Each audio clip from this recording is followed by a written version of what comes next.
ও, আমরা বুঝতে পারছি। আপুর মাসিক হইছে। আচ্ছা, বাদে দেখি কি হয়। হোয়াইট হোয়াইট, আপনারা কিছু বুঝছেন?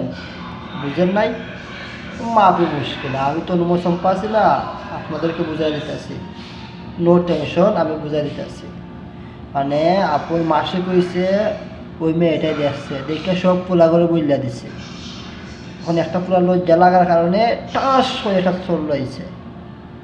আচ্ছা, বাদ বাকি দিয়ে কি হয়? এ বোকা, চো চো চো চো চো দা, তোর আম্মার মাসিক হইছে নাবির নিচে দিয়া, তুই উড়া তো সাইডে বান্ধেস কি? আরে নাবির নিচে বান্ধ দিয়ে মাসিক রক্ত হইয়া সব বাই দিব বন্ধ হওয়ার মাসিক রক্ত বেড়া।